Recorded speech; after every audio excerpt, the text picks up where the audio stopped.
நீதி கதைகள் டிவி. ஒரு பெரிய காட்டுக்கு பக்கத்துல ஒரு கிராமம் இருந்துச்சு. அந்த கிராமத்தோட பேரு சுவர்ணபுரம். அந்த ஊர் மக்கள் எல்லாருமே ரொம்பவும் சந்தோஷமா வாழ்ந்துகிட்டு இருந்தாங்க. அங்க இருந்தவங்க எல்லாருமே விவசாயம் செஞ்சுக்கிட்டு இருந்தாங்க. அந்த ஊர்ல நெல்லு பயிறு நிறையவே விளைஞ்சுக்கிட்டு இருந்துச்சு. அதே மாதிரி காய்கறிகளும் விளைஞ்சுக்கிட்டு இருந்துச்சு. சுத்தி இருக்கிற நிறைய ஊருங்களுக்கும் பெரிய பெரிய பட்டணங்களுக்கும் கூட அங்க இருக்கிற விவசாயிகள் தான் பொருட்களை கொண்டு போய் கொடுப்பாங்க. அந்த ஊர்ல சின்ன அப்படிங்கிற ஒருத்தர் இருந்தாரு. அவரு ரொம்பவும் நல்ல மனுஷன்.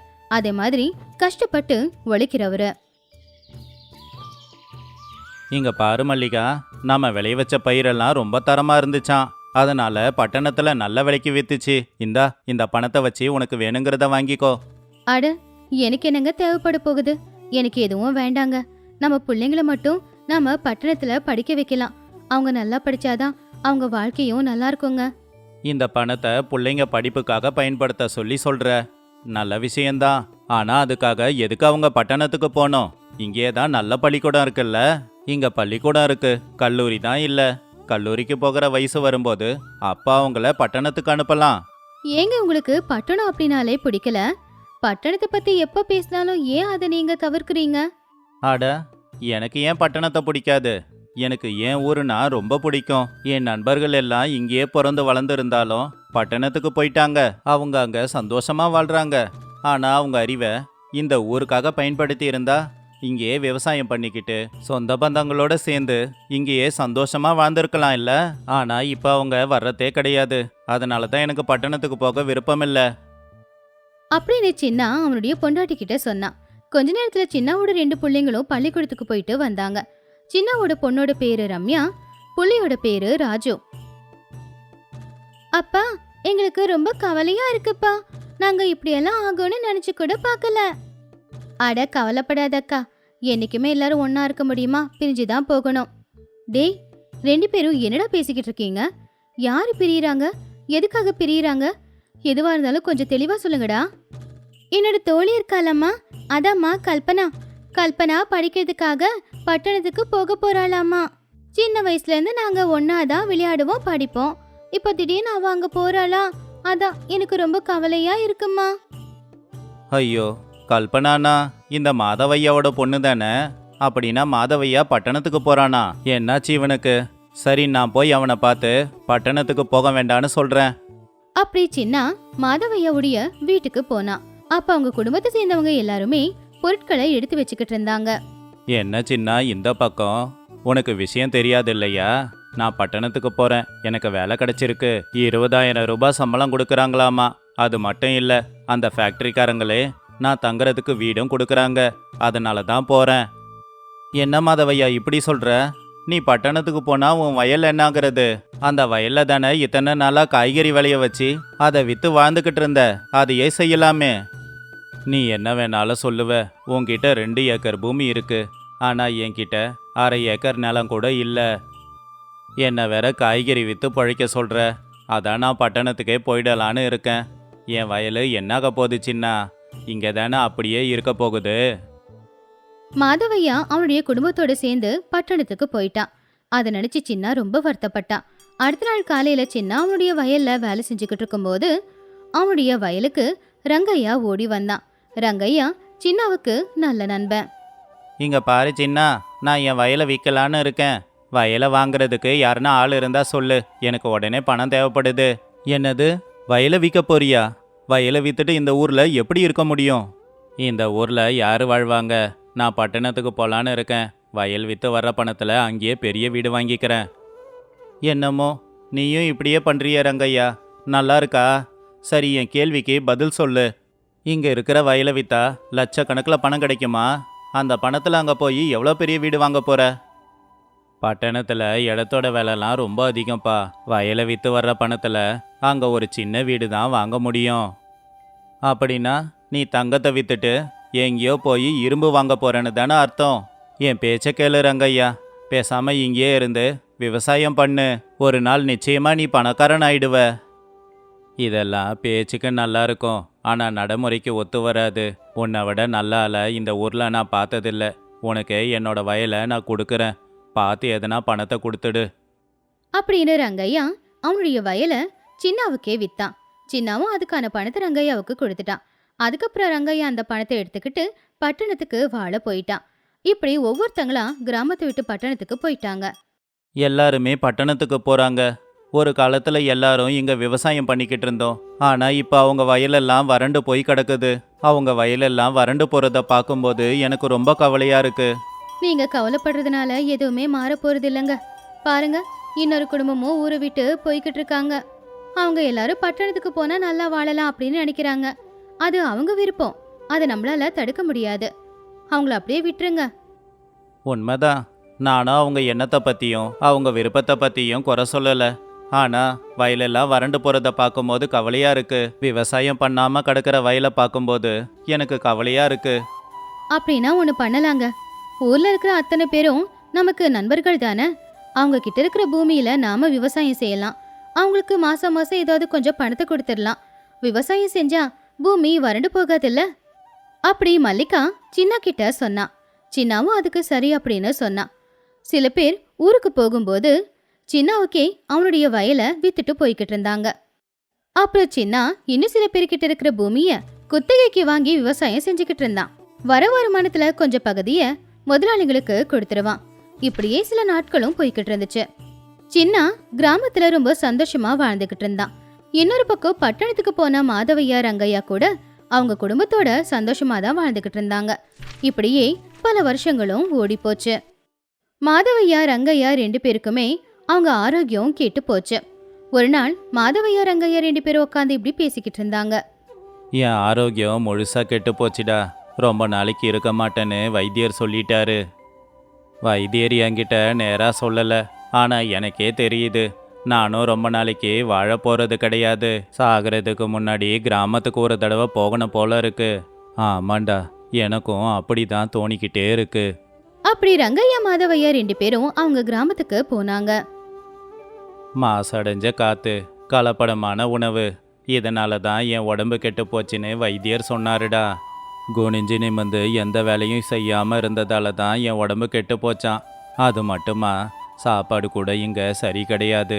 மாசு படிஞ்ச காத்தை சுவாசிச்சா உடம்பு எப்படிடா நல்லா இருக்கும்? அப்படி 2 பேருமே பேசிக்கிட்டு இருந்தாங்க. அதுக்கப்புறம் அவங்க கிராமத்துக்கு வந்து சேர்ந்தாங்க. அவங்க போகும்போது கிராமம் எப்படி இருந்துச்சோ இப்பவும் அப்படியே தான் இருந்துச்சு. எங்க பார்த்தாலுமே பச்சை பசேல்னு வயலு, ஆறு, குளம், கிணறு, பறவைகளோட சத்தம், இது எல்லாத்தையும் கேட்டுக்கிட்டு அவங்க சின்ன வீட்டுக்கு போனாங்க. சின்னாவோட வீடு ரொம்ப பெருசா மாறி இருந்துச்சு. ஒரு காலத்துல சின்னாவோட வீடு ரொம்ப சின்னதா இருக்கும். அவன் என்னடா பெரிய வீடு கட்டிக்கிட்டு இருக்கான்? பெரிய பணக்காரனா தான் ஆயிட்டான் போலயே. அப்படி அவங்க 2 பேரும் சின்னாவோட வீட்டுக்கு போனாங்க. சின்னாவுக்கும் வயசு ஆயிடுச்சுதான். ஆனா அவன் ரொம்ப சுறுசுறுப்பா அவனுடைய வேலைகளை அவனே செஞ்சுக்கிட்டு சந்தோஷமா நடந்து போய்கிட்டு இருந்தான். சின்னா ரங்கையா அப்புறம் மாதவையாவை பார்த்ததுமே சந்தோஷப்பட்டான். இத்தனை நாளுக்கு அப்புறமாவது என் ஞாபகம் வந்துச்சே. சரி சரி, வாங்க வந்து உக்காருங்க. ஆமா, என்னடா பார்க்கறதுக்கு ரொம்ப உடம்பு முடியாத மாதிரி தெரியுது. பின்ன பட்டணத்துல போய் வாழ்றவங்களுக்கெல்லாம் கடைசியில இந்த நிலைமை தானே வந்துகிட்டு இருக்கு. ஆனா நீ எப்படிடா இவ்வளோ சுறுசுறுப்பா இருக்க? டேய், 5 வருஷம் முன்னாடி வரைக்கும் நான் விவசாயம் தான் பண்ணிக்கிட்டு இருந்தேன். அது மட்டும் இல்லை, சுத்தமான காற்றை தான் சுவாசிக்கிறேன். அப்புறம் நான் விளைய வச்சதை தான் நான் சமைச்சு சாப்பிட்றேன். தேவையான காய்கறி, அரிசி, பருப்பு எல்லாத்தையும் நானே விளைய வச்சுக்கிறேன். அதையே சமைச்சும் சாப்பிட்டேன். அதனால தான் நல்லா இருக்கேன். நான் பயிரிடுற காய்கறி, அரிசி, பருப்பு, நெல்லுக்கெல்லாம் நல்ல டிமாண்ட் இருக்குடா. ஏதோ சொல்லுவாங்களேடா, ஆர்கானிக்கு, அந்த மாதிரி தான் இயற்கையாக நான் பயிர் வைக்கிறேன். நல்லபடியாக விளைய வச்சு விற்றுக்கிட்டும் இருக்கேன். அது மூலமாக நல்ல வருமானமும் வந்தது. நான் இப்போ பெரிய பணக்காரன் ஆயிட்டேன்டா. உண்மையை சொல்லணும்னா பணக்காரங்களா ஆகணுங்கிற ஆசையில தான் கிராமத்தை விட்டுட்டு பட்டணத்துக்கு போனோம். ஆனால் நினச்ச மாதிரி பணக்காரங்களா ஆகவே இல்லை. அங்கே போய் ஏதோ கொஞ்சம் பணம் சம்பாதிச்சோம்தான். ஆனால் எங்கள் உடம்பு அதில் வீணாக போச்சுடா. யார் பணத்துக்காக ஆசைப்படாமல் கிராமத்தை நேசிச்சாங்களோ அவங்க இன்னைக்கு பணக்காரங்களா மாறிட்டாங்க. ஆமாண்டா, நீ தான் கிராமம் வேணும்னு சொன்ன. நீ ஆரோக்கியமாகவும் இருக்க, அது மட்டும் இல்லாமல் பணக்காரனாகவும் இருக்க. டே, அதிகமாக புகழாதீங்க. அப்படி ஒன்றும் நான் பெருசாக செய்யலை. எனக்கு விவசாயம் பண்ண பிடிக்கும். நான் இங்கே இருந்து என்னோட விவசாயத்தை பார்த்துக்கிட்டு இருந்தேன். நமக்கு பிடிச்ச வேலையை செய்யும் போது கிடைக்கிற சந்தோஷமே வேறடா. சரி, அதை விடுங்க. நீங்கள் மட்டும் என்ன வேற வழி இல்லாமல் தானே போனீங்க? அதை பத்தி இனி பேச வேண்டாம். ஒரு காலத்துல கிராமத்தை விட்டு பட்டணத்துக்கு வாழ போனவங்களுக்கு கிராமத்தோட வாழ்க்கையோட அருமை என்ன அப்படிங்கிறது புரிய வந்துச்சு. அவங்க எல்லாருக்குமே சின்னாவோட வாழ்க்கை ஒரு பாடமா அமைஞ்சுது. அப்பதான் சிரிப்புரம் அப்படிங்கிற ஒரு பட்டணத்துல சூரியன் உதயமாயிக்கிட்டு இருந்தான். அதே ஊர்ல இருக்கிற சுந்தரம் தம்பதிகள் இப்படி பேசிக்கிட்டு இருந்தாங்க. ஏங்க, நாம உண்மையிலேயே ரொம்ப கொடுத்து வச்சவங்க தாங்க. என்ன நீ கல்யாணம் பண்ணிக்கிட்டியே, அப்பவே தெரியாதா நீ கொடுத்து வச்சவதான்னு? ஆனா நான் உன்னை கல்யாணம் பண்ணிக்கிட்டதுக்கு என்ன கொடுத்து வச்சவேன்னு சொல்றியே, உனக்கு கொஞ்சம் இது அதிகமா தெரியல? அப்பப்பா, மறுபடியும் ஆரம்பிச்சிட்டீங்களா? சரி, நீங்க நல்லவர் தான், நான் மோசமானவ தான், இதை நான் ஒத்துக்கிறேன். இப்போ உண்மையான விஷயத்துக்கு வரலாமா? நாம 2 பேரும் கொடுத்து வச்சவங்க அப்படிங்கிறதுனால தான் இந்த மாதிரி நகரத்துல பிறந்திருக்கோம். இல்லனா ஏதோ ஒரு கிராமத்துல பிறந்திருந்தா நம்ம நிலைமை என்ன ஆயிருக்கிறது? ஓ, நீ அப்படி சொல்ல வரியா? சரி, கிராமத்து ஆளுங்களை விட பட்டணத்து ஆளுங்க எந்த விதத்துல கொடுத்து வச்சவங்க? பட்டணத்துல எல்லாமே கிடைக்கும். சொல்லப்போனா இதோ இந்த ஃபேனு. கிராமத்துல யார் வீட்லயாவது ஒரு ஃபேன் பார்த்துருக்கீங்களா நீங்க? அங்க ஒவ்வொரு வீடு பக்கத்து பக்கத்துல இருக்கும். ஆனா எல்லாம் குடிசை வீடு. இங்க அப்படியா இருக்கு? எல்லாம் மாடி வீடு, நல்ல பெரிய பெரிய ரோடு. இப்படி 1 2 சொல்ல முடியுமா? பட்டணமே ரொம்ப அழகுதான். அப்படி சொல்ல வரியா? எனக்கு என்னமோ கிராமத்து ஆளுங்க தான் உண்மையிலே கொடுத்து வச்சவங்கன்னு தோணுது. ஏன்னா அவங்க தான் இயற்கையோட வாழறாங்க. நான் சொன்னதுக்கு எதிர்மாறா பேசலனா உங்களுக்கு தூக்கமே வராதுல்ல? சரி சரி, ஒத்துக்கிறேன். கிராமத்து வாழ்க்கை நல்லா தான் இருக்கும்னா நீங்க பேசாம கிராமத்திலே போய் வாழ வேண்டியது தானே? அப்படி ஹேமா ரொம்ப கோவமா எழுந்திருச்சு அவங்க வீட்டுக்கு பின்னாடி இருந்த பூந்தோட்டத்துக்கு போனா. அப்ப அவளுக்கு பின்னாடியே சுந்தரமும் போனா. சரி, நான் கிராமத்துக்கு போறேன், ஆனா தனியா போக மாட்டேன். நீயும் என் கூட வா. வெயில் காலத்துல கிராமம் எவ்வளோ அழகா இருக்குன்னு பார்த்துட்டு வரலாம். என்னது, கிராமத்துக்கா? அதுவும் இந்த வெயில் காலத்துலயா? என்னால வர முடியாது சாமி. இங்கேயே இந்த வெயில தாங்கிக்க முடியலையே, கிராமத்துல எப்படி தாங்கிக்கிறது? இங்க இருக்கிற அளவுக்கு வெயில் கிராமத்துல இருக்காது, என்ன நம்பு. என் சின்ன வயசு நண்பன் ரொம்ப நாளா கிராமத்துக்கு கூப்பிடுறான். நான் தான் நேரம் கிடைக்காம போகல. இந்த தடவை போய் கிராமத்தை பார்த்துட்டு வரலாம். சரி சரி, நானும் பாக்குறேன் வெயில் காலத்துல கிராமம் எப்படி இருக்குன்னு. அப்படி சுந்தரம் ஹேமா 2 பேரும் சுந்தரத்தோட நண்பனுடைய கிராமத்துக்கு உடனே கிளம்புனாங்க. டே சுந்தரம், எப்படிடா இருக்க? நல்லா இருக்கியா? அம்மா ஹேமா, எப்படி இருக்க? பத்மா, இங்க வந்து யாரு வந்திருக்காங்கன்னு பாரு. வாங்க அண்ணா, நல்லா இருக்கீங்களா? அண்ணி வாங்க, வந்து உக்காருங்க. இருங்க, உங்களுக்கு குடிக்க சில்லுன்னு ஏதாவது எடுத்துட்டு வரேன். ஏதாவது சில்லுன்னு எடுத்துட்டு வரேன்னு சொல்றதுக்கு இது என்ன பட்டணமா? நீங்க நிறைய கூல்ட்ரிங்க்ஸ் எல்லாம் எடுத்துட்டு வந்து கொடுக்க தண்ணி தானே குடிப்பீங்க. ஹேமா, இப்படி தான் பேசுவாங்களா? உண்மைதான் அண்ணி, உங்க பட்டணத்துல கிடைக்கிற மாதிரி குடிக்கிறதுக்கு இங்க எதுவும் கிடைக்காது. ஆனா எங்க கிராமத்துல நாங்க குடிக்கிறது உங்களுக்கு பட்டணத்திலயும் கிடைக்காது இல்லையா? அப்படின்னு சிரிச்சுக்கிட்டே போய் 2 இளநீரை வெட்டி கொண்டு வந்து கொடுத்தா. அட, இளநீரா? இது எனக்கு ரொம்ப பிடிக்கும். சின்ன வயசுல எங்க அப்பா வெயில் காலத்துல அடிக்கடி வாங்கிட்டு வந்து கொடுப்பாரு. இது இப்ப பட்டணத்துல அந்த அளவுக்கு எல்லாம் கிடைக்கிறது இல்ல. அண்ணி, நாங்க வெறும் எள்ளி மட்டும் கொடுக்கல அண்ணி. இந்தாங்க, உடம்பு குளிர்ச்சி ஆவறதுக்கு நுங்கும் இருக்கு. அட நுங்கா? இது எனக்கு ரொம்ப பிடிக்கும். கிராமத்தை பத்தி ஏதோ நினைச்சேன், ஆனா ரொம்ப நல்லா இருக்கு. அப்படி பேசிக்கிட்டே பத்மா ஹேமா 2 பேருமே சமையல் அறைக்குள்ள போனாங்க. சரி சொல்லுங்க அண்ணி, சாப்பாடு என்ன செய்யட்டும்? அட, என்ன என்கிட்ட கேக்குறீங்க? என்ன கேட்டாலும் சமைக்க முடியுமா? இங்க ஒன்றும் காய்கறி பெருசா இருக்கிற மாதிரி தெரியலையே. உங்களால என்ன முடியுமோ அதை சமைச்சு கொடுங்க. அட அண்ணி, உங்களுக்கு தெரியாதுல, எங்க தோட்டத்துல எல்லா வகையான காய்கறிகளும் இருக்கு. எந்த காய்கறி வேணுமோ அதை அப்பவே பறிச்சு சமைச்சிடுவோம்.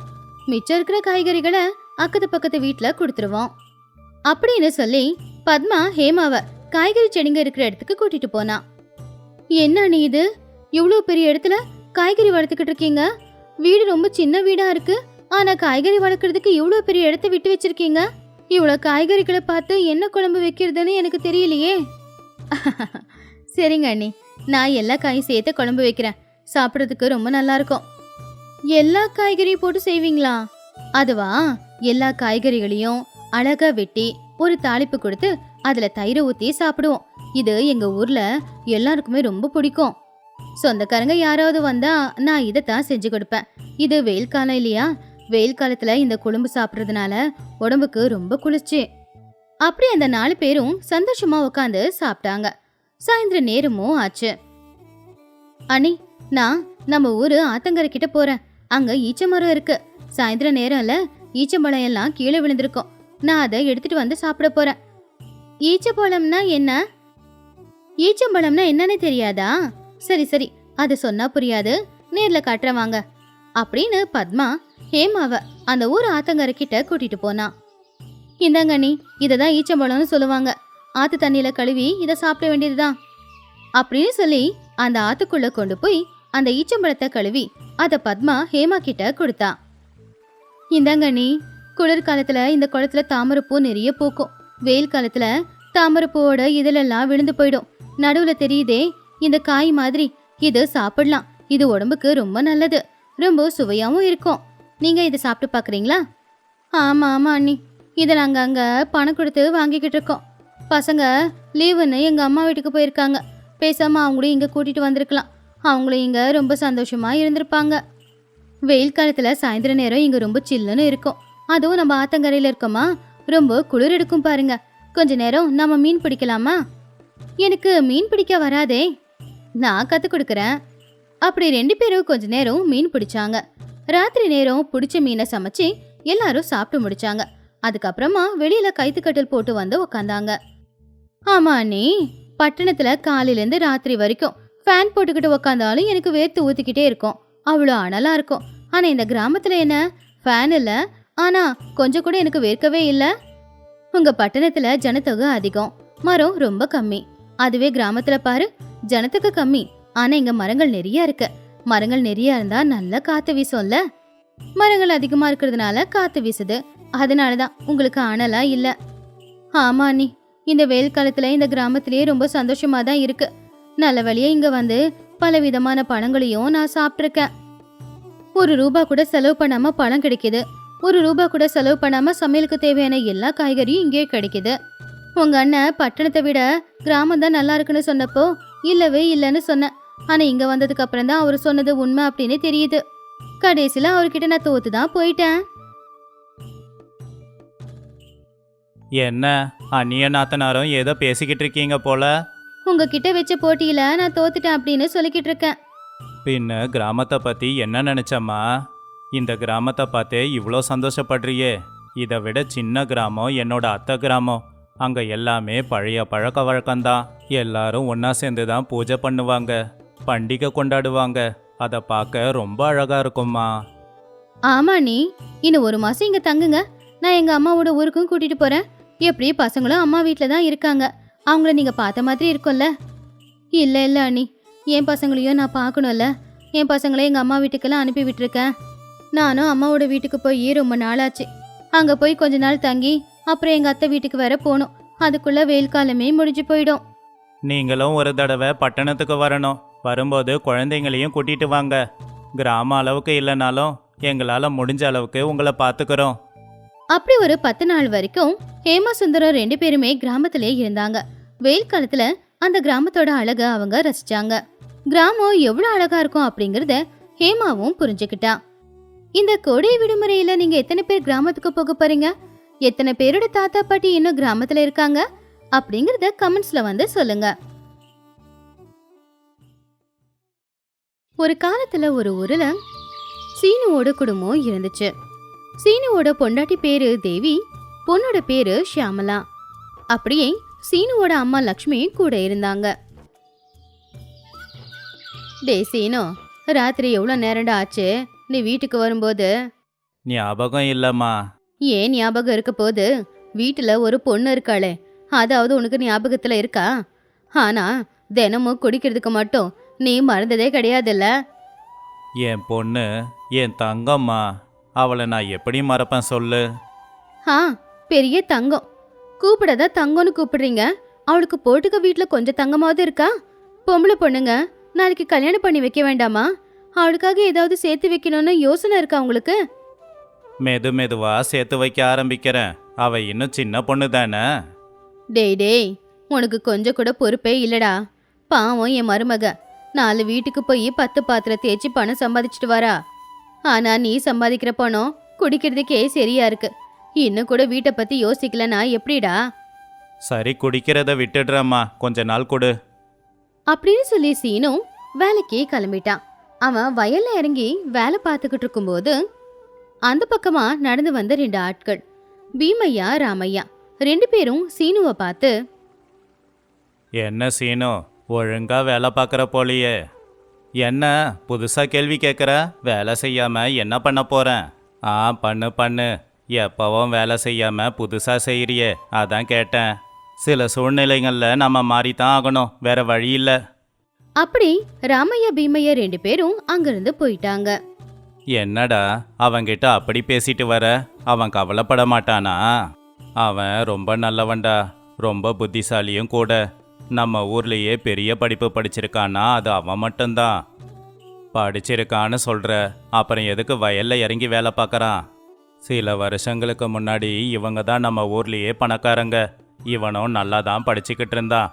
இவன் அப்பாவோட நண்பன் ஒருத்தன் இவங்க கூடவே பழகி கடைசியில் கழுத்தறுத்து சொத்து எல்லாத்தையும் எடுத்துக்கிட்டான்.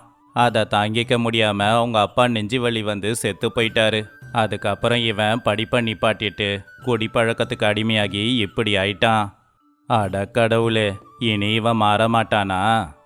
அவன் மாறணும் அப்படின்னு தான் அடிக்கடி வந்து இப்படி வெறுப்பேத்துறேன். சீக்கிரம் மாறினா நல்லது தான். ஆமாண்டா, யாருக்கு எந்த பிரச்சனை வந்தாலும் இவனால தான் தீர்த்து வைக்க முடியும். எப்படியும் எல்லாரும் ஒரு நாள் மாறித்தானே ஆகணும்.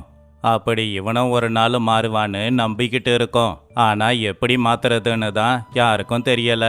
எல்லாம் நல்லபடியாக நடக்கும்டா. இப்படி இருக்கும்போது ஒரு நாள் அந்த ஊரோட தலைவரான ராகவையா பஞ்சாயத்துல எல்லார்கிட்டயும் இப்படி பேசினாரு. நம்ம ஊரில் தண்ணி பிரச்சனை அதிகமாக இருக்கு. உடனே ஊருக்கு நடுவில் ஒரு பெரிய கிணறை தோண்டியாகணும். நம்ம ஊர் ஜனங்க எல்லாருமே விவசாயத்தை நம்பி தான் வாழ்ந்துக்கிட்டு இருக்கோம். நாம் எல்லாருமே நடுத்தர குடும்பத்தை சேர்ந்தவங்க தான். உங்கள் எல்லாருக்கும் தெரியும்ல, நம்ம ஊரை சேர்ந்த சங்கர் இப்போ பட்டணத்தில் இருக்காரு. அவருடைய வயல் இங்கே தான் இருக்கு. அதில் அவர் விவசாயம் எதுவும் செய்யலை. அவர்கிட்ட நாம் கேட்டு பார்க்கலாம். ஒரு வேலை கொடுத்தாருன்னா அவருடைய இடத்துலையே நாம் கிணறு தோண்டுவோம். ஆனால் சங்கர் இங்கே இல்லைங்களே ஐயா. கொஞ்ச நாளில் என் பொண்ணோட கல்யாணம் இருக்குல்ல, அந்த கல்யாணத்துக்கு நிச்சயம் வருவார். அப்போ நாம் கேட்டு பார்க்கலாம். இப்படி சில நாட்களும் போச்சு. ராகவைய பொண்ணோட கல்யாணமும் நெருங்கிக்கிட்டு இருந்துச்சு. அந்த நேரத்துல சங்கர் அந்த ஊருக்கு வந்தாரு. வா வா சங்கர், எப்படி இருக்க? ரொம்ப நாளைக்கு அப்புறம் பார்க்கறேன். இந்த ஊருனாலும் ஊர் ஜனங்கன்னாலும் எனக்கு ரொம்ப பிடிக்குங்க. ஆனால் என்ன பண்ணுறது, வேற வழி இல்லாமல் நான் பட்டணத்தில் தங்கிட்டேன். உன்னால் எனக்கு ஒரு உதவி ஆகணுமே. என்ன உதவி? ராகவையா நடந்தத சங்கர் கிட்ட சொன்னாரு. அந்த வயலை என்னால் சும்மா கொடுக்க முடியாது. அதுக்கு விலை ரொம்ப அதிகம். சரி சொல்லு, நான் வாங்கிக்கிறேன். அந்த இடத்த கொடுக்கறதுல எனக்கு விருப்பம் இல்லை. கொஞ்சம் யோசிச்சு சொல்லுப்பா. அந்த வயலை கொடுக்க எனக்கு விருப்பம் இல்லை. கொஞ்சம் யோசிச்சு சொல்லு. அப்படி சொல்லி சங்கர் அங்கிருந்து போயிட்டாரு. ஒரு நாள் ராகவையா ராமையாவை கூப்பிட்டு, சங்கர் ஒத்துக்க மாட்டேங்கிறான். இப்போ என்ன பண்ணுறது? இதுக்கு ஒரு வழி தான் இருக்கு. அந்த ஆளை ஒத்துக்க வைக்கிற ஒரு ஆள் இருக்கான். யார் அது? நம்ம சீனு தான். குடிகாரன் சீனா. அவனால் இது எப்படி முடியும்? அவன் குடிகாரங்கிறது உண்மைதாங்க ஐயா. ஆனால் நம்ம ஊர்லேயே அவன் தான் புத்திசாலி. அட, அது எனக்கும் தெரியும்டா. ஆனால் அவன் குடிகாரனாச்சே, எப்பவும் குடிச்சிக்கிட்டே இருப்பான். இந்த பிரச்சனைக்கு அவன் எப்படி தீர்வு சொல்லுவான்? சீனுவுக்கு ரொம்ப நல்ல மனசுங்க ஐயா. அவன் நிச்சயமா இதை செய்வான். அவன்கிட்ட நாம ஒரு தடவை சொல்லி பார்ப்போம். ஒத்துக்கிட்டானா அவன் செய்ய போறான். சரி, அப்ப நீயே சொல்லு. அதுக்கப்புறம் அடுத்த நாள் ராமையா சீனுவை பார்த்து நடந்தத அவன் கிட்ட சொன்னான். நீ சொல்றது சரிதான். ஊருக்காக நான் நிச்சயமா இதை செய்யறேன். ரொம்ப நன்றிடா சீனு. இந்த உதவியை நான் எப்பவும் மறக்க மாட்டேன். அதுக்கப்புறம் அடுத்த நாள் சீனு சங்கர் கிட்ட போய் இப்படி சொன்னான். என்ன சங்கரு, ரொம்ப நாளைக்கு அப்புறமா நான் உன்னை பார்க்குறேன். ராகவையா பொண்ணோட கல்யாணம் இல்லை, அந்த கல்யாணத்துக்காக தான் வந்திருக்கேன். முடிஞ்சதும் நான் போயிடுவேன். சரி, அப்புறம் என்ன விசேஷம்?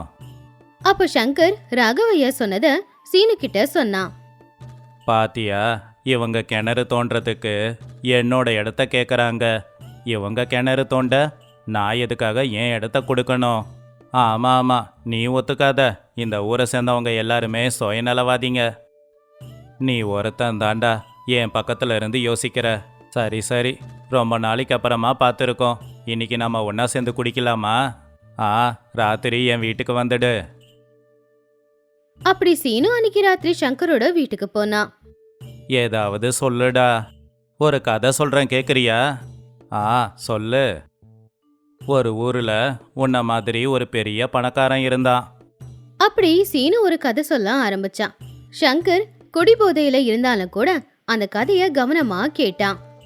அவர் எப்படிப்பட்டவர்னா, பணம் இருந்தாதான் 4 பேர் கூட நம்மள மதிப்பாங்கங்கிறத நம்பிக்கிட்டு இருந்தாரு. ஓஹோ, என்ன மாதிரி தான் இருக்கான் அவன், அப்படிதான் இருக்கணும். ஆனால் ஒரு நாள் அந்த கடவுளே தரையிறங்கி வந்து உன்னுடைய இடம் ஒன்றுது இல்லைன்னு சொல்லிட்டாரு. எதுக்கு அப்படி சொன்னாரு? கடவுள் சொன்னாரா, உன்னுடைய இடத்துல உனக்கு முன்னாடியே நிறைய பேர் வாழ்ந்திருக்காங்க, உனக்கு அப்புறமும் நிறைய பேர் வாழ போகிறாங்க. அதனால் உன்னுடைய இடம் உனக்கு சொந்தமாகாதுன்னு சொன்னாரு. இதுவும் உண்மைதானே. ஆனால் அவன் கடவுள் சொன்னதை கேட்கல. அப்புறம் என்னாச்சு தெரியுமா? என்ன ஆச்சு? கடவுள் அவனுக்கு சாபத்தை கொடுத்து சொத்துக்கள் எல்லாத்தையுமே எடுத்துக்கிட்டாரு. இது எல்லாத்தையும் கேட்ட சங்கர் குடிபோதையில, ஐயோ, அப்போ என்கிட்ட இருக்கிற இடத்த நான் ஜனங்களுக்கே கொடுத்துட்றேன். அப்போ இடம் கொடுக்க ஒத்துக்கிறியா? ஆமாண்டா, ஒத்துக்கிறேன். அப்புறம் அவனுக்கான மாதிரியே கடவுள் எனக்கு சாபத்தை கொடுத்து சொத்து எல்லாத்தையும் எடுத்துக்கிட்டாருன்னா நான் என்ன பண்ணுவேன்? ஐயோ, அந்த நிலைமை எனக்கு வேணாம்ப்பா. உண்மையிலேயே நான் இடத்த கொடுக்கறேன். அப்படி அடுத்த நாள் காலையில ஊரோட தலைவர் ராகவையா ஊர் மக்கள் கூட பஞ்சாயத்துல இருக்கும்போது அங்க வந்த சங்கர் ராகவையா கிட்ட இப்படி சொன்னான்.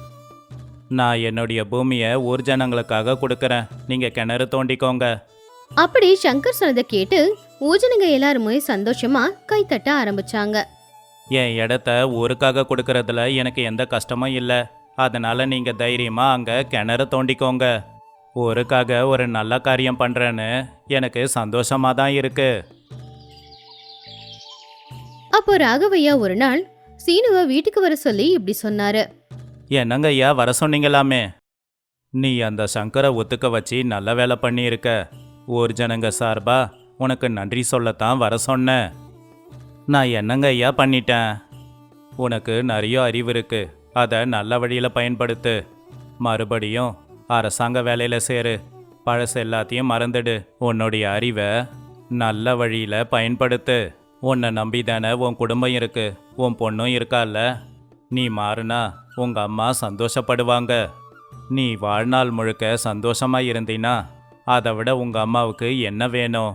நீ நல்லபடியாக வாழணுங்கிறது தான் உங்க அம்மாவோட கடைசி ஆசை. அதை நிறைவேற்ற மாட்டியா? சொல்லு. நீங்க சொல்றது எனக்கு புரியுதுங்க ஐயா. இன்னையோட நான் இந்த குடிப்பழக்கத்தை விட்டுடுறேன்.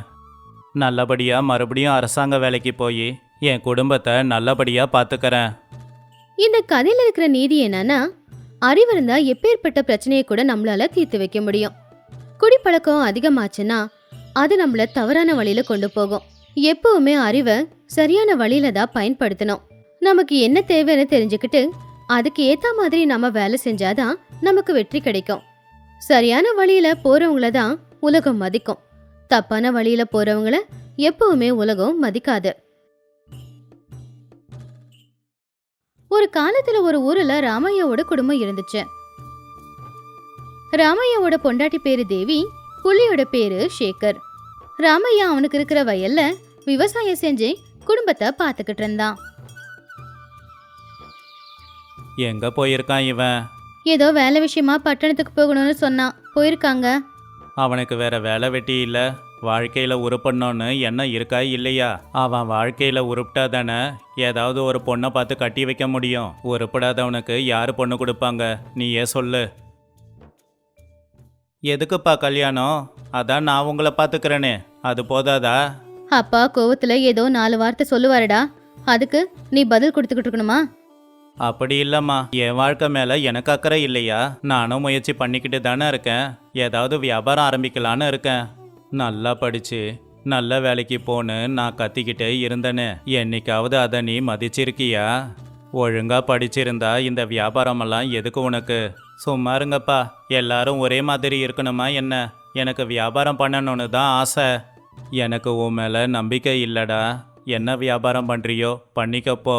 ஆனால் நீ உருப்படுற வரைக்கும் உனக்கும் எனக்கும் எந்த சம்மந்தமும் இல்லை. அப்படின்னு சொல்லி ராமையா கோவமா வயலுக்கு போயிட்டாரு. உங்க அப்பா கிட்ட கொஞ்சம் பாசமா பேசுறான்லடா. அவருக்கு கோவம் வந்தாலும் உண்மையில தானடா காட்ட முடியும். உன்னை விட்ட இந்த உலகத்துல அவருக்கு வேற யாரடா இருக்காங்க? நீ நல்லா இருக்கணும் அப்படின்னு தானடா அந்த மனுஷன் கஷ்டப்பட்டுக்கிட்டு இருக்காரு. நீ நல்லபடியா இருந்தா தானே நாளைக்கு ஊருக்குள்ளார அவரு தலை நிமிர்ந்து நடக்க முடியும். எனக்கு மட்டும் உங்களை விட்டா யாருமா இருக்காங்க? நான் உங்களை சந்தோஷமா வச்சுக்கணும்னு தான் பார்க்குறேன். அப்பானா எனக்கு ரொம்ப பிடிக்குமா. கூடிய சீக்கிரம் நான் சாதிச்சு காட்டுறேன். இப்படி சில நாட்களும் போச்சு. ஒரு நாள் சேகர் அவனுடைய நண்பனான ராஜேஷ் கிட்ட இப்படி சொன்னான். என்னவோடா என்ன வாழ்க்கைனே தெரியல. என்னடா ஆச்சு? ஏதாவது வியாபாரம் ஆரம்பிக்கலான்னு இருக்கேன், ஆனால் ஒன்றும் புரியலை. கொஞ்சம் பொறுமையா இருடா, அவசரப்படாத. உனக்கு என்னடா, நீ பட்டணத்தில் இருக்க, நல்ல வேலையும் செஞ்சுக்கிட்டு இருக்க. நான் படிப்பு வராமல் எங்கள் வயலில் விளையிற காய்கறியை இங்கே இருக்கிற தரகருங்களுக்கு விற்றுக்கிட்டு இருக்கேன். வாழ்க்கையில் எப்படி முன்னேறதுன்னு ஒன்றுமே புரிய மாட்டேங்குது. பட்டணத்தில் வியாபாரம் பண்ணுறவங்க ரொம்ப புத்திசாலிங்கடா. அப்படியா? எப்படி? சொல்கிறது மட்டும் இல்லை, காமிக்கிறேன். எப்படிடா காட்டுவ? கொஞ்சம் அங்கே பாரு. அவன் யாருன்னு தெரியுமா? தரகருடா. எங்ககிட்ட தான் காய்கறி பழம்லாம் வாங்கிட்டு போய் வெளியில் விற்றுக்கிட்டு இருக்கான். அவன் ரொம்ப நல்லவன்டா. அப்படியா? சரி, அவன் பின்னாடியே பட்டணத்துக்கு போகலாம் வா. அப்படி ராஜேஷ் சேகர் 2 பேரும் பட்டணத்துக்கு போனாங்க. அங்கே பாத்தியா அவன் என்ன விலைக்கு விற்கிறான்னு? என்னால் நம்ப முடியலடா. எங்ககிட்ட ஒரு விலைக்கு வாங்கி அதை விட 3 மடங்கு விலைக்கு விற்றுக்கிட்டு இருக்கான். பாத்தியா, இதுதான் உண்மையான வியாபாரம். வியாபாரம் பண்ணுறவன் இப்படி திறமையாக தான் இருக்கணும். அப்போதாண்டா அவன் சம்பாதிக்க முடியும். இல்லைடா, இது திறமையாகாது. நாம் கொஞ்சம் லாபம் சம்பாதிக்கலாம், ஆனால் அதிக லாபம் சம்பாதிக்கிறது ரொம்ப தப்பு. அவன் சம்பாதிக்கிறான் தான், ஆனால் எப்படி சம்பாதிக்கிறான்? கிராமத்தில் இருக்கிற விவசாயிங்க கிட்ட வாங்கி இங்கே விற்றுக்கிட்டு இருக்கான். ஆனால் விவசாயிங்களுக்கு அவன் குறைவாக தானே பணம் கொடுக்குறான். சும்மாருடா, இந்த காலத்தில் நேர்மை நியாயம்னு யார் பார்க்குறாங்க? அப்போ நீ என்ன சொல்ல வர? ஏமாத்தனா தான் முன்னேற முடியுமா? நான் நேர்மையாக முன்னேறி காட்டுறேன் பாரு. சரிடா, நீ நல்லபடியாக முன்னேறணும், அதான் எனக்கு வேணும். அதுக்கு எதனா உதவி வேணும்னா கேளு, செய்கிறேன். அடுத்த நாள் காலையில சேகர் தேவி கிட்ட இப்படி சொன்னான். அம்மா, உன்கிட்ட ஒன்று சொல்லணும். என்னடா அது? அது அது வந்துமா, தயங்காம விஷயம் என்னன்னு சொல்லுடா. நாம் எப்பவும் விளைய வைக்கிற காய்கறிகளை தரகருக்கு விற்கிறோம்ல. ஆமா, அதுக்கு என்ன இப்போ? நாம் அதை தரகருக்கு விற்காம பட்டணத்துக்கு கொண்டு போய் விற்றோம்னா நல்ல லாபம் கிடைக்கும். கொஞ்சம் யோசிப்பாரு. யோசனை நல்லாதான் இருக்கு. உங்க அப்பா ஒத்துக்குவாரோ இல்லையோ? நீ ஏன் அப்பா கிட்ட சொல்லுமா? அப்பா என்கிட்ட பேசுறது இல்லையே, நீ சொன்னா கேட்பாரு. சரி சரிடா, நான் போய் கேட்டு பார்க்கறேன். ஆமா, அப்புறம் இன்னொரு விஷயம். மறுபடியும் என்னடா? நம்ம வயல்ல கொஞ்ச நாளைக்கு நானே விவசாயம் பண்றேம்மா. அதுவும் ரசாயனம் எதுவும் போடாம. ரசாயனம் பயன்படுத்துறேன்னா நஷ்டமாயிடுமேடா. ரசாயனம் போடாம விவசாயம் பண்ணோம்னா நமக்கு நல்ல லாபம் கிடைக்குமா? சரிடா, நான் உங்க அப்பா கிட்ட பேசி பார்க்கறேன். அன்னைக்கு சாயந்தரம் ராமையா வீட்டுக்கு வந்ததுக்கு அப்புறமா தேவி சேகர் சொன்ன எல்லாத்தையும் சொன்னா. உன் பொல்ல வியாபாரத்தை ஆரம்பிச்சிட்டானா? ஒருவேளை நஷ்டம் வந்தா நான் பார்த்துக்கிறேன்ப்பா. என்னை நம்புங்க, என்னை நம்பி விவசாயம் பண்ண விடுங்க. சரிடா, உனக்கு 6 மாதம் அவகாசம் கொடுக்குறேன். அதுக்குள்ளே என்ன பண்ணணுமோ பண்ணிக்கோ. அப்படி இல்லைன்னா ஊருக்குள்ளே கடை வச்சு பொழைக்க பாரு. சரிப்பா, உங்கள் விருப்பம். அப்படி சேகர் ரசாயனம் எதுவுமே பயன்படுத்தாம அவனுடைய வயல்ல விவசாயம் செய்ய ஆரம்பிச்சான். ஆனா அவனுக்கு நேரம் சரியில்லாம விளைச்சல் சரியா வரவே இல்லை. என்னடா கவலையா இருக்க? என்னடா சொல்ற? ரசாயனம் பயன்படுத்த வேண்டான்னு பார்த்தேன், எல்லாம் நஷ்டமாயிடுச்சு.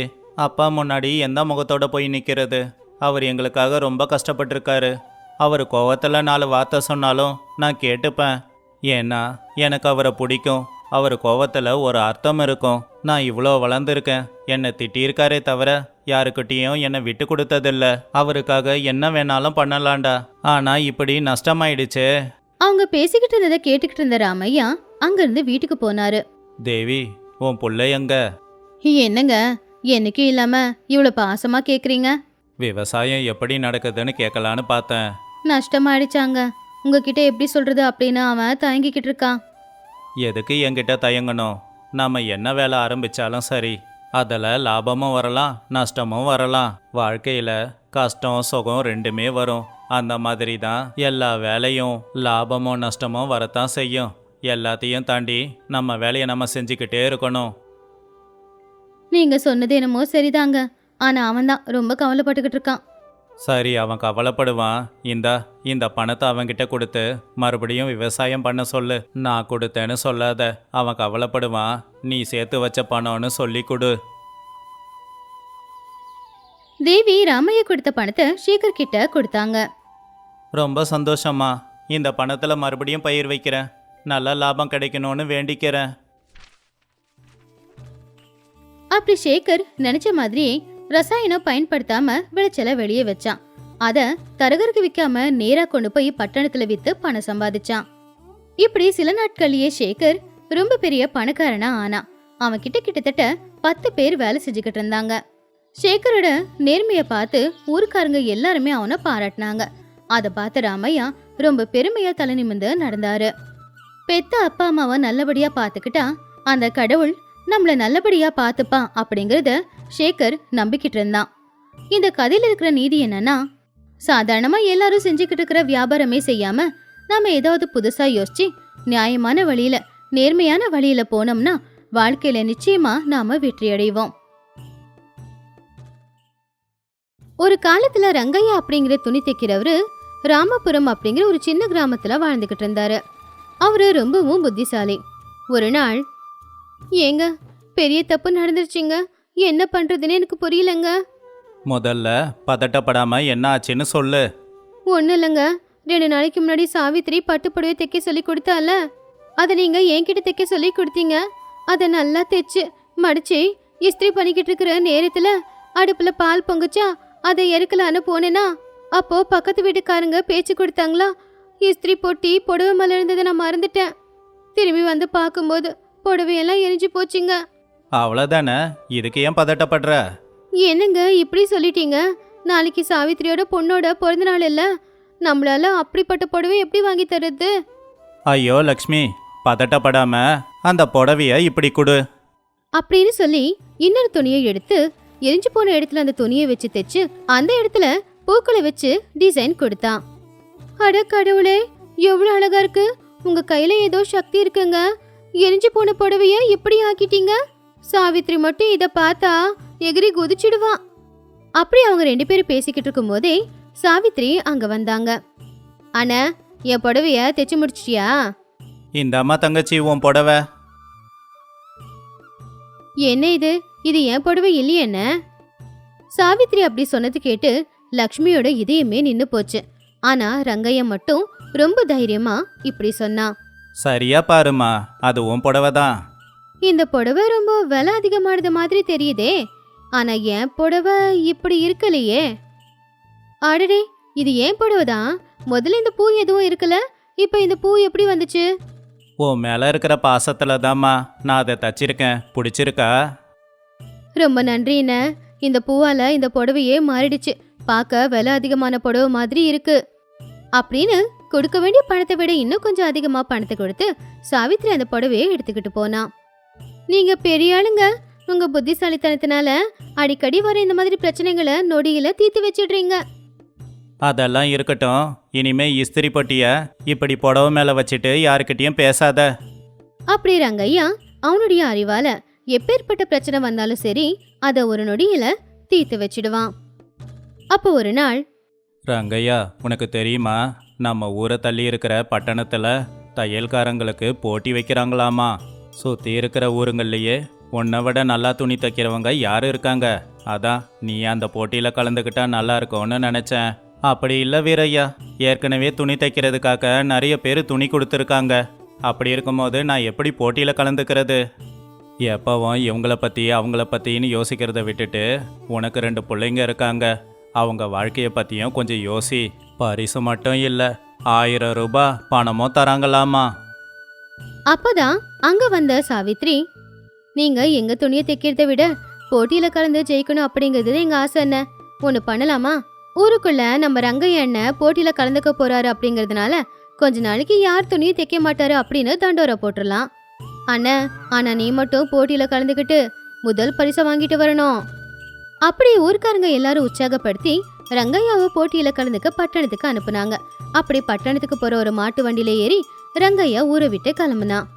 அந்த மாட்டு வண்டி கூட சேர்ந்து இன்னொரு 4-5 மாட்டு வண்டிங்களும் கூட பட்டணத்துக்கு போய்கிட்டு இருந்துச்சு. பாதி வழி தாண்டினதுக்கு அப்புறமா அந்த எல்லா மாட்டு வண்டிகளையும் போற வழியில கொள்ளைக்காரனுங்க தடுத்து நிப்பாட்டினானுங்க.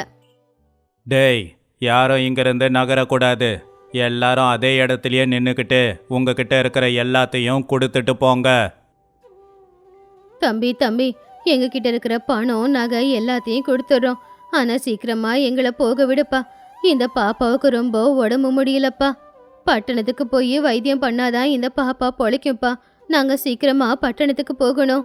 இங்க பாருடா, அந்த குழந்தை பழிக்கணும் யார் சொன்னது? அந்த குழந்தை மட்டும் இல்ல, நீங்க யாரும் பழிக்க மாட்டீங்க. உங்க உயிர் மேல ஆசை இருந்தா அதை விட்டுடுங்க. ஏன்னா உங்க எல்லாரையுமே நரபலி கொடுக்க போறோம். ஆமா, தடவையா எங்க குல தெய்வம் கோடாரி அம்மனுக்கு நரபலி கொடுக்கலான்னு முடிவு பண்ணியிருக்கோம். அதனால நீங்க எல்லாரும் ரொம்ப கொடுத்து வச்சவங்க. என் குல தெய்வத்துக்கு பலியாக போறீங்க. அதை கேட்டதும் அங்க இருந்தவங்க எல்லாருக்குமே மனசுக்குள்ள பயம் வந்துருச்சு. டேய் சூரி, இந்த வண்டிங்களோட சக்கரத்துல ஒரு கயிறை கட்டி அந்த கயிறை இந்த பாறையில கொண்டு வந்து கட்டி போடு. இப்படி ராத்திரி நேரத்தில் அம்மனுக்கு மனுஷங்களை பலி கொடுக்க கூடாது. நாம் அவங்கள தொடவும் கூடாது. அதனால காலையில் விடிகிற வரைக்கும் இவங்களையும் இதே இடத்துலையே கட்டி போடு. அப்படியே பண்ணிடுறேன். எல்லாரும் அறிவாளித்தனமாக யோசிக்காதீங்க. எப்படியும் நம்மளை தொட மாட்டாங்க. இங்கேருந்து ஓடிடலான்னு நினச்சிங்க, உங்களை தூக்கிக்கிட்டு வந்து பலி கொடுப்போம் அப்படின்னு சொல்லி அந்த கொள்ளைக்காரனுங்க எல்லாரும் அங்க இருக்கிற எல்லாருடைய கை காலை கட்டி அப்படியே மாட்டு வண்டிக்கும் கயிறை கட்டி அந்த எல்லா கயிறையும் ஒரு பாறையில கட்டி அவங்க 2 பேரும் படுத்து தூங்கிக்கிட்டு இருந்தாங்க. நான் போகமாட்டேன்னு சொன்னாலும் என் ஊருக்காரங்க நீ சாதிப்பேன்னு உற்சாகப்படுத்தி அனுப்புனாங்க. ஒரேடியா மேலோகத்துக்கு போயிடுவேன் போல. நான் இல்லாமல் என் பொண்டாட்டி லக்ஷ்மி எப்படி தான் வாழ போகிறாளோ, என் பிள்ளைங்கள எப்படி பார்த்துப்பாளோ. என் நிலமையும் அதுதாங்க அண்ணன். பட்டணத்துக்கு போய் 4 காசு சம்பாதிச்சு பிள்ளைங்கள நல்லா படிக்க வைக்கலான்னு நினச்சேன். ஆனால் நானே இல்லாமல் போயிடுவேன் போல இருக்கு. இந்த பொண்ணோட அப்பா அம்மா 2 பேரும் எப்பவோ செத்து போயிட்டாங்கப்பா. தனியா இருந்த பொண்ணை தூக்கிட்டு வந்து நான் தான் வளர்க்க ஆரம்பிச்சேன். எனக்குன்னு யாரும் இல்லை. கடைசியில இந்த குழந்தையையும் அந்த கடவுள் கூட்டிக்கிறான் போல. என்ன ஆச்சுன்னு தெரியல. இந்த பாப்பாவுக்கு திடீர்னு உடம்பு முடியாம போச்சு. அதான் காப்பாத்தலான்னு பார்க்கும்போது இப்படி ஆயிடுச்சு. பலி கொடுக்கறதா இருந்தா என்ன கொடுத்துட்டு இந்த குழந்தையையும் வாழ வேண்டிய உங்களையும் காப்பாத்தினா நல்லா இருக்கும் அந்த கடவுள். அப்படி அங்க இருந்தவங்க எல்லாருமே அவங்கவுங்க பிரச்சனைகளை சொல்லிக்கிட்டு இருந்தாங்க. சரி, ஒன்றும் கவலைப்படாதீங்க. நம்ம ஏதாவது பண்ணி எப்படியாவது தப்பிக்கலாம். நான் எப்படியாவது தப்பிச்சு அந்த புதருக்குள்ளே ஓடிடுறேன். நீங்கள் உடனே அந்த கொள்ளைக்காரனுங்களை எழுப்பி என்னை பிடிக்க சொல்லி என் பின்னாடி ஓட விடுங்க. அவங்க கொஞ்சம் தூரம் போனதுக்கப்புறம் நீங்கள் இந்த கயிறெல்லாம் அவுத்துக்கிட்டு இங்கேருந்து தப்பிச்சு ஓடிடுங்க. அவனுங்க உங்களை கொண்டுட்டானுங்கண்ணா. செத்தா நான் ஒருத்தன் தானே சாக போகிறேன். நீங்கள் எல்லாம் தப்பிச்சுப்பீங்கல்ல? அப்படின்னா அந்த வேலையை பேசாம என்கிட்ட சொல்லுப்பா, நானே பண்ணிடுறேன். நான் வாழ்க்கையில நிறைய வாழ்ந்து முடிச்சிட்டேன். நீங்க எல்லாரும் பொழைக்கணும். இந்த பொண்ணை பார்த்துக்கோங்கப்பா. நீ எவ்வளோ தூரம் ஓடுவ பாட்டி? அதுவே நானாக இருந்தால் ரொம்ப தூரம் ஓடுவேன். அவனுங்களும் ரொம்ப தூரம் வருவானுங்க. அந்த நேரத்துக்குள்ளே நீங்கள் எல்லாரும் தப்பிச்சு இங்கேருந்து போயிடலாம். தெரிஞ்சு எங்களுக்காக ஒருத்தரை பலி கொடுக்கறதுல எங்களுக்கு விருப்பம் இல்லை. அதுக்காக இத்தனை பேர் பலியாக முடியுமா? அப்படின்னு ரங்கையா மெதுவா அவன் கையை கட்டி போட்ட கயிறை அவுத்து அதுக்கப்புறம் அங்க இருக்கிற எல்லாருடைய கயிறையும் அவுத்து காட்டுக்குள்ள வேகமா ஓட ஆரம்பிச்சான். விருப்பம் இல்லைனாலும் சரி, ராமைய போய் அந்த கொள்ளைக்காரங்களை எழுப்பி நடந்த விஷயத்த சொன்னான். கொள்ளைக்கார அண்ணன், அந்த ரங்கையா ஓடிக்கிட்டு இருக்காரு. ஆனா அவங்க நினைச்சு பார்க்காத விதமா நல்ல தூக்கத்துல இருந்த அந்த திருடனுங்க இப்படி சொன்னாங்க. ஓடனா ஓடட்டும் விடு. அதான் நீங்கள் எல்லாம் இருக்கீங்களே. சொல்லப்போனா நரபலிக்கு ஒருத்தர் இருந்தாவே போதும். நீங்கள் எல்லாரும் இங்கேயே இருங்க அப்படின்னு மறுபடியும் தூங்க ஆரம்பிச்சாங்க. இதை கேட்டுக்கிட்டு இருந்த ரங்கையா உடனே திரும்ப வந்தான். வந்துட்டீங்களா? வாங்க, எப்படியாவது வண்டியை எடுத்துக்கிட்டு தப்பிச்சு போயிடலாம். அவங்க நல்ல தூக்கத்தில் இருக்காங்க. நாம் ஓடும்போது அவங்களால நம்மளை பின்னாடி வந்து பிடிக்க கூட முடியாது.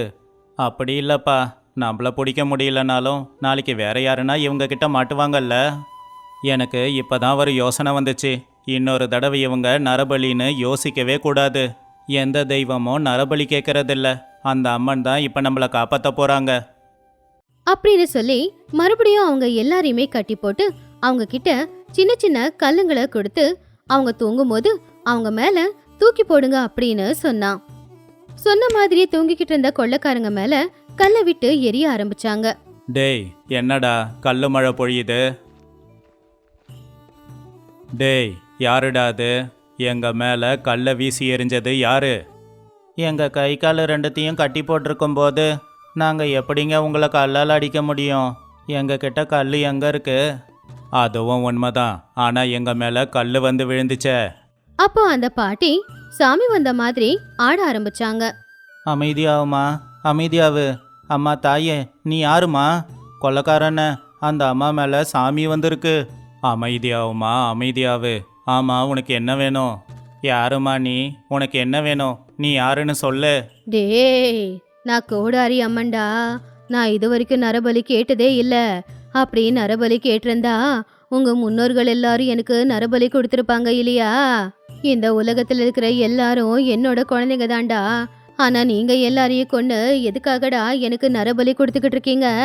இனிமே இந்த மாதிரி எல்லாம் பண்ணீங்கன்னா உங்க மேல இந்த கல்லு மலை தாண்டா பொழியும். அதுக்கப்புறம் நீங்க உயிரோடவே இருக்க முடியாது. அந்த பாட்டி அப்படி சொன்னது கேட்டு கொள்ளைக்காரனுங்க 2 பேரும் ரொம்ப பயந்துட்டானுங்க. மன்னிச்சிடுங்கம்மா, எங்களை மன்னிச்சிடுங்க. இப்படிப்பட்ட யோசனை வந்ததே ரொம்ப பெரிய தப்பு தான். இவங்க யாருக்கிட்டேயும் 1 ரூபா கூட வாங்காம அனுப்பிடு. அம்மா, இவங்களை நாங்கள் எதுவும் பண்ணல. தண்டனை எதுவும் கொடுத்துடாத. நீ அமைதியாயிடுமா. அப்படி ரங்கையா அவன் தப்பிச்சது மட்டும் இல்லாம அவன் கூட இருந்த அத்தனை பேரையும் தப்பிக்க வச்சான். அதுக்கப்புறம் போட்டியில கலந்துக்கிட்டு முதல் பரிசையும் வாங்கி அவனுடைய ஊரு மொத்தமும் அவனை பெருமையா பேச வச்சான். அப்படி ஒரு புத்திசாலி மனுஷன் அவன் மட்டும் இல்லாம அவனை சுத்தி இருக்கிற எல்லாரையுமே காப்பாத்தி பரிசையும் வாங்கினான். ஒரு காலத்துல ராமாபுரம் அப்படிங்கிற ஒரு சின்ன கிராமத்துல சுப்பையா அப்படிங்கிற ஒரு பெரிய பணக்காரர் இருந்தாரு. அவருக்கு அவங்க புள்ள ராகவன் அப்படின்னா ரொம்பவும் பிடிக்கும். ஒரு நாள் சுப்பையா அவருடைய மனைவி கிட்ட இந்த மாதிரி பேசிக்கிட்டு இருந்தாரு. எங்க நம்ம பிள்ளைய வீட்லயே காணோமே. பள்ளிக்கூடத்துக்கு போயிட்டு வந்து படுத்து தூங்கிக்கிட்டு இருக்காங்க. ஓஹோ, அப்படியா? சரி சரி, அவன் தூங்கட்டும். ஒன்றும் இல்லை, நம்ம பொண்ணோட வீட்டுக்கு போயிட்டு வந்தான்ல, தம்பிக்கு பிடிக்கும்னு சோமாசு கொடுத்து விட்டா. சோமாஸ் அப்படின்னு கேட்ட உடனே ராகவன் வேகமா ஓடி வந்தான். என்னது சோமாசா? எனக்கு கொடுங்க. இந்தாப்பா, உனக்கு எவ்வளோ வேணுமோ சாப்பிடு. வழியில வரும்போது ஒருத்தர் பொம்மை வித்துக்கிட்டு இருந்தாரு, அதான் உனக்காக இதை வாங்கிக்கிட்டு வந்தேன். எதுக்குங்க மறுபடியும் பொம்மை வாங்கிட்டு வந்திருக்கீங்க? 2 நாளைக்கு முன்னாடி தானே பொம்மை வாங்கி கொடுத்தீங்க. நீங்க ரொம்ப தான் இவனுக்கு செல்லம் கொடுக்குறீங்க. போனா போகட்டும், சின்ன புள்ள தானே. இப்படி நீங்க செல்லம் கொடுத்து வளர்த்தா நாளைக்கு அவன் நம்ம தலை மேல ஏறி உக்காருவான். எவ்வளவு சொன்னாலும் நீங்க புரிஞ்சுக்க போறதில்ல அப்படின்னு சுப்பையா அவருடைய புள்ளையான ராகவனுக்கு ரொம்ப செல்லம் கொடுத்து வளர்த்துக்கிட்டு இருந்தாரு. அதே ஊர்ல தான் ராமையா அப்படிங்கிற ஒரு ஏழை இருந்தாரு. அவருடைய புள்ள பேரு சோமு. சோமுவும் ராகவனும் நண்பர்கள். இப்படி இருக்கும்போது ஒரு நாள், டேய் சோமு, உன் சட்டை கிழிஞ்சிருக்குடா. ஆமாம், எனக்கு தெரியும். ஆனால் நான் என்ன பண்ணுறது சொல்லு. புது சட்டை வாங்க பணம் இல்லைன்னு எங்கள் அப்பா சொல்லிட்டாரு. வீடு. அப்படியா? சரி, நான் வீட்டுக்கு போய் ஒரு புது சட்டை எடுத்துட்டு வரேன் அப்படின்னு ராகவன் சோமுக்காக ஒரு புது சட்டைய கொண்டு வந்து கொடுத்தான். அன்னையில இருந்து ராகவன் என்ன சொல்றானோ அதத்தான் சோமு செஞ்சுக்கிட்டு இருந்தான். ராகவன் எது கேட்கலனாலும் கூட அவனுடைய தேவைகளை புரிஞ்சுக்கிட்டு சோமு அவனுக்கு உதவிகளை செஞ்சுக்கிட்டு இருப்பான். அப்படி அவங்க 2 பேரும் வளர்ந்து பெரியவங்களானாங்க. சோமுவோட அப்பா அம்மா 2 பேரும் இறந்துட்டாங்க. ராகவனுடைய அம்மா இறந்துட்டாங்க. இப்படி இருக்கும்போது ஒரு நாள் 2 பேரும் உட்காந்து பேசிக்கிட்டு இருந்தாங்க. டே ராகவா, இந்தாடா, உனக்கு மாங்காய் ஊறுகாய் பிடிக்கும்ல, உன் தங்கச்சிக்கிட்ட செய்ய சொன்னேன். டே, சின்ன வயசில் எப்போவோ ஒரு சட்டை கொடுத்தேன்னு இப்படி நான் கேட்காமலே ஏதாவது ஒன்று எப்பவும் கொடுத்துக்கிட்டே இருக்க. நீ ரொம்ப நல்லவன்டா. இது போதாதுன்னு உன் பொண்டாட்டி வேற என்னை கூட பிறந்த அண்ணனாவே பார்க்குது. டேய், என்னடா இதெல்லாம் பெருசா சொல்ற? நாம 2 பேரும் நண்பர்கள் இல்லையா? ஆமா, கல்யாண சாப்பாடு எப்பதான் போட போற? கல்யாணம் பண்றதுக்கு முன்னாடி ஏதாவது வேலை வேணும்ல? எனக்கு வியாபாரம் பண்ண தான் ஆசை. ஆனா என் அப்பா விவசாயமே பண்ணுன்னு சொல்றாரு. என்ன பண்றதுன்னே தெரியல. உங்க அப்பா என்ன சொன்னாலும் உன் நல்லதுக்காக தான் சொல்லுவாரு. உங்க அப்பா சொல்ற மாதிரி நீ விவசாயமே பண்ணு. வியாபாரத்துல லாப நஷ்டம் ரெண்டுமே வரும். ஆனா விவசாயத்தை சரியா பண்ணினா ஊருக்கே இல்லைனாலும் வீட்டுக்கு மட்டுமாவது சாப்பாடு போடலாம்ல. விவசாயம் பண்றதுல எனக்கு விருப்பம் இல்லடா. நான் எப்படியும் வியாபாரம் தான் பண்ண போறேன். ஆனா வியாபாரம் பண்ண பணம் வேணும். அதுக்கு கடன் வாங்கலான்னு இருக்கேன். அப்பா கிட்ட கேட்டா எப்படியும் கொடுக்க மாட்டாரு. கடன் வாங்க போறியா? உனக்கு அறிவு இருக்காடா? உங்க அப்பா தான் இந்த ஊர்லயே பெரிய மனுஷன். அவரு தான் எல்லாருக்குமே கடன் கொடுப்பாரு. அப்பேற்பட்டவரோட புள்ள நீ போய் கடன் வாங்கினா அது நல்லா இருக்குமா? அப்படி யோசிச்சு தான் நான் அமைதியா இருக்கேன். ஆனா என் விருப்பத்தை மதிக்காத அவரை மட்டும் நான் எதுக்காக மதிக்கணும்? அப்படியெல்லாம் சொல்லாதடா. சரி, ஒன்று பண்றேன். இந்த வருஷம் விளைச்சல் வித்த பணம் வந்திருக்கு. அந்த பணத்தை கொடுக்குறேன், வியாபாரம் ஆரம்பிச்சுக்கோ. அடுத்த 1 வருஷத்துக்கு நான் இருக்கிறத வச்சே உன் தங்கச்சியையும் தங்கச்சி பிள்ளையையும் பார்த்துக்கிறேன். எப்படியும் உன் வியாபாரத்தில் லாபம் வந்ததும் பணம் கொடுப்பல்ல? அந்த பணத்தை வச்சு அடுத்த வருஷம் விவசாயத்துக்கு நான் பார்த்துக்கிறேன். டேய், உனக்கு அறிவு இருக்காடா? கஷ்டப்பட்டு சம்பாதிச்ச பணத்தை எனக்கு கொடுக்குறேங்கிற? டேய், நீ வேற யாரோவா? நீ என்னோட நண்பன். உன்கிட்ட பணம் இருந்தா என்ன, என்கிட்ட இருந்தா என்ன, எல்லாம் ஒண்ணுதான். அப்படின்னு சோமு விளைச்சல் வித்து வந்த பணத்தை ராகவன் கிட்ட கொடுத்தான். ஞாபகம் வச்சுக்கோ சோமு, இந்த பணத்தை நான் கடனாக தான் வாங்கிக்கிட்டு போகிறேன். வியாபாரத்தில் லாபம் வந்ததும் வட்டியோடு சேர்த்து இதை திரும்ப கொடுப்பேன். நண்பன் நல்லா இருக்கணும்னு யோசிக்கிற உன்ன மாதிரி நண்பன் இருந்தா யாருமே கஷ்டப்பட மாட்டாங்கடா. அதிகமாக பேசாமல் போய் வியாபாரத்தை ஆரம்பி.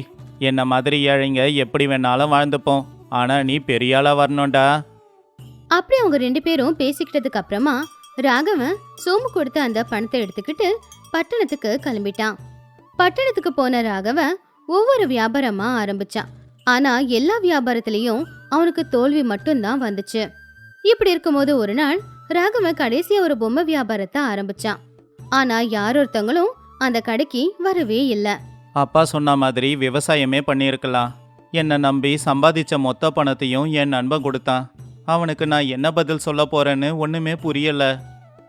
இப்போ ஊருக்கு போனேன்னா அப்பா என்ன திட்டுவாரு. ஏன்டா இப்படி பண்ணேன்னு கேட்பாரு. அவரை எப்படி சமாளிக்கிறதுன்னு ஒன்றும் புரியல. கடவுளே, நீ தான்ப்பா என்னை எப்படியாவது காப்பாற்றணும்.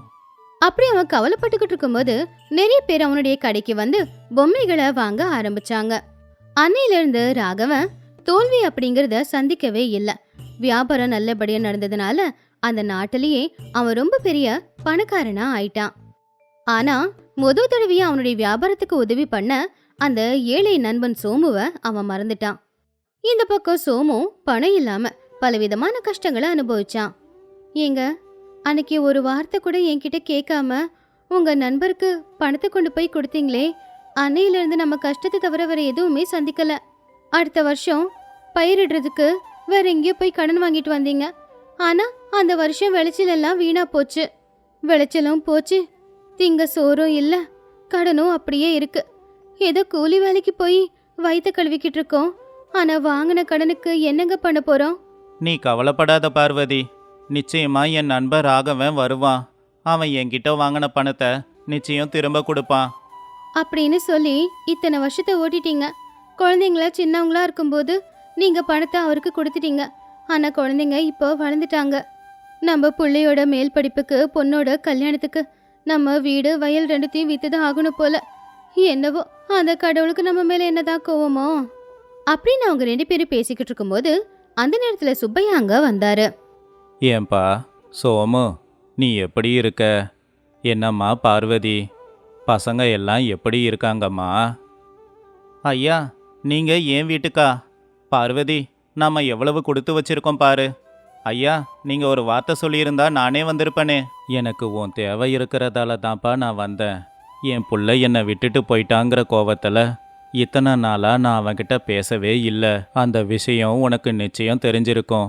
ஆனாலும் நீயும் சொல்லலைல்ல. அதான் உன் மேலேயும் கோவத்தில் பேசாமல் இருந்தேன். ஆனால் இன்னும் இந்த உயிர் எத்தனை நாள் இருக்கும்னு தெரியல. அவனை பார்க்கணும் போல இருக்கு. அவன் இருக்கிற இடம் இப்போதான் தெரிய வந்துச்சு. என்னது, ராகவன் இருக்கிற இடம் தெரிஞ்சிடுச்சா? அவனை பார்த்து ரொம்ப நாள் ஆச்சு. நான் போய் பார்த்துட்டு வரேன் ஐயா. அவன் எங்க இருக்கான்? சொல்றேன்ப்பா, நீ தான் போய் அவனை ஊருக்கு கூட்டிட்டு வரணும். போவல்ல? அப்படி சுப்பையா ராகவனுடைய விலாசத்தை சோமு கிட்ட கொடுத்தாரு. நிச்சயமா போறாங்க ஐயா. இன்னைக்கே போய் அவனை ஊருக்கு கூட்டிட்டு வரேன்.